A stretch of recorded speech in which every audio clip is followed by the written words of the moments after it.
नमस्कार साथियों, जमीन यूट्यूब चैनल पर मैं राकेश एक बार फिर से आपका बहुत बहुत स्वागत करता हूं।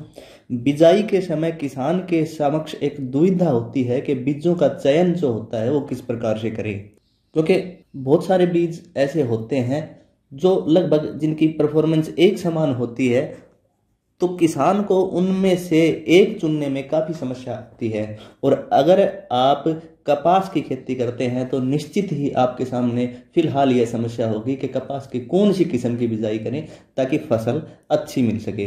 तो आज की वीडियो में हम कपास की कुछ प्रचलित किस्मों के बारे में बात करेंगे जिन किस्मों ने पिछले कुछ सालों में बेहतरीन परफॉर्मेंस दिया है।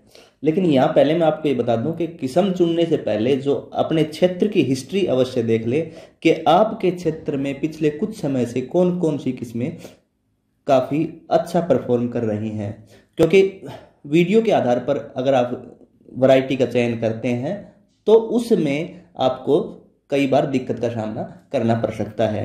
वीडियो में सिर्फ वैरायटी का है विश्लेषण इस प्रकार से किया जाता है कि उसमें अच्छी पैदावार किस मिट्टी में दी गई है, कंपनी किस मिट्टी में रिकमेंड कर रही है और उस जो वैरायटी ने कितनी अच्छी पैदावार दी है कितनी मिट्टी और पानी में।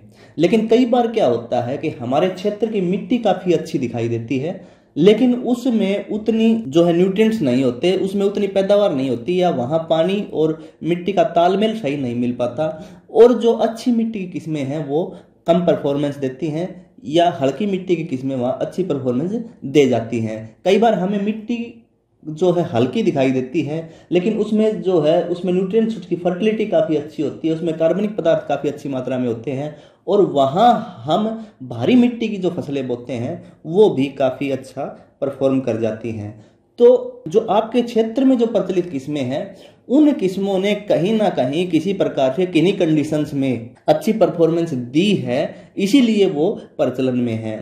तो आप वैरायटी चुनने से पहले आपके क्षेत्र की प्रचलित किस्मों पर अवश्य गौर करें। अगर आप नई किस्म लगाने जा रहे हैं तो फिर उसको कम एरिया में लगाएं पहली साल, ताकि उसकी जो परफॉर्मेंस के बारे में आपको पता चल जाए कि किस प्रकार की इसकी परफॉर्मेंस है, कितना खाद पानी की जरूरत होती है, कैसी इसकी ग्रोथ होती है, कैसे इसके फल होते हैं। क्योंकि एक जो चीज़ किसान कपास की बिजाई के समय ध्यान में रखता है कि उसकी चुगाई भी अच्छी प्रकार से हो जाए।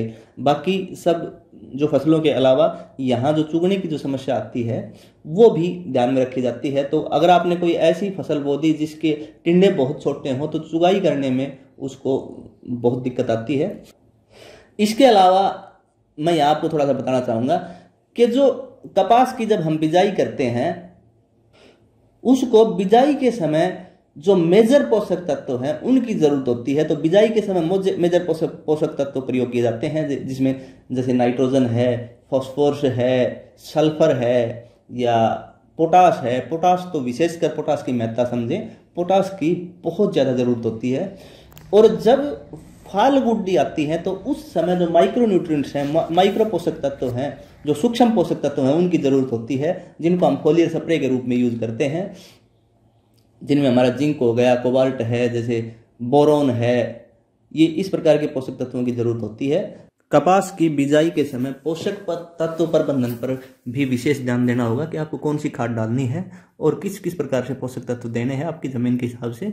इस पर हम एक अलग से वीडियो में बात करेंगे कि आप कपास की बिजाई के समय कौन से फर्टिलाइजर डाल सकते हैं और बाद में कौन से फर्टिलाइजर की जरूरत होती है किस समय, उसके ऊपर हम चर्चा करेंगे। एक बात और मैं आपसे कहना चाहूँगा कि अगर आप ट्यूबवेल सिंचित क्षेत्र में कपास की खेती करते हैं तो आपको निश्चित ही ड्रिप इरिगेशन पे जाना चाहिए, क्योंकि ड्रिप इरिगेशन से हम कम पानी में बेहतर फसल ले पाते हैं, कम खर्चे में अधिक पैदावार ले पाते हैं, और जो हल्की मिट्टी है उसमें भी काफ़ी अच्छी प्रोडक्शन मिल जाती है।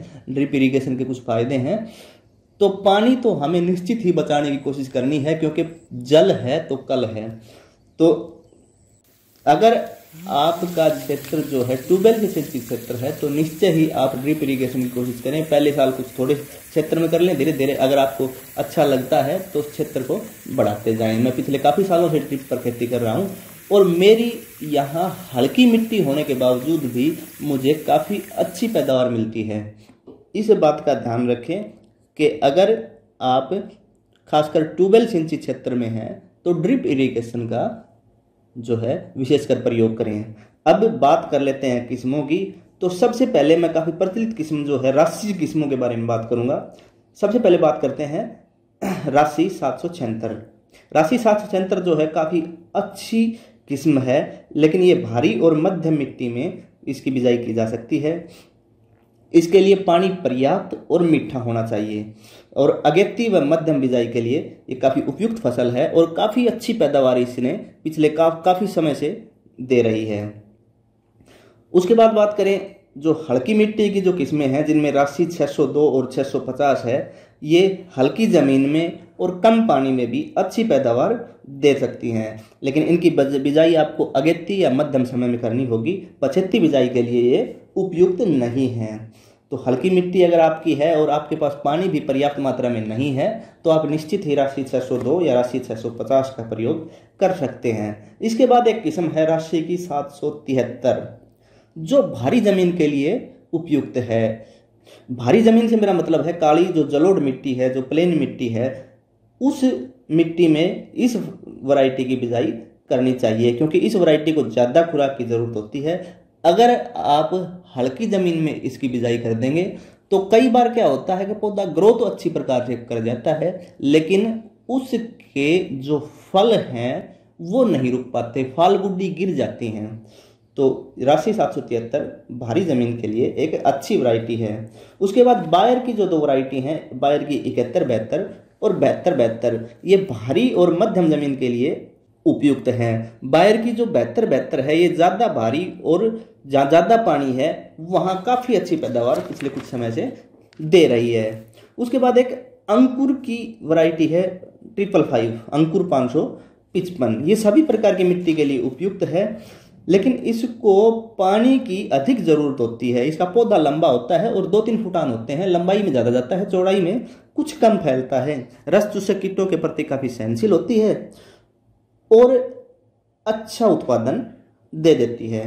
उसके बाद काफ़ी क्षेत्र में बहुत प्रचलित है यूएस एग्रीसीड्स की। US 51 हो गई, US 71 हो गई, US 81 हो गई, US 91 हो गई।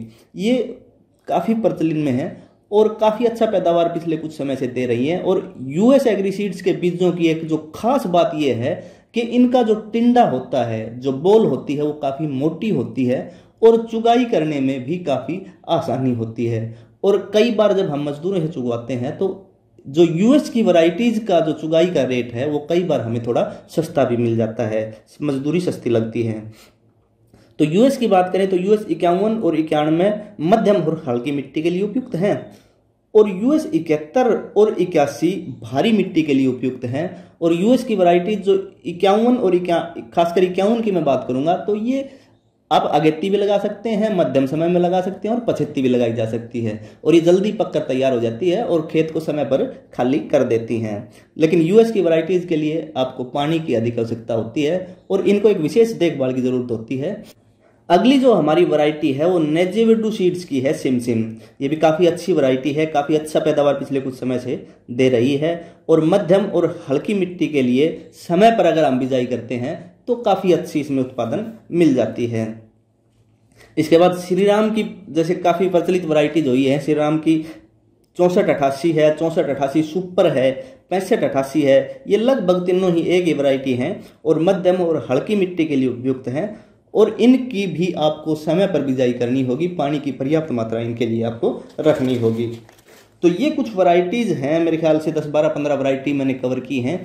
ये पिछले कुछ समय से काफ़ी अच्छा उत्पादन दे रही हैं और ये काफ़ी प्रचलन में भी हैं। तो उम्मीद करता हूँ कि आपको जानकारी अच्छी लगी होगी। अगर अच्छी लगी तो वीडियो को लाइक करें और चैनल को अभी तक अगर आपने सब्सक्राइब नहीं किया है तो सब्सक्राइब करना भी ना भूलें।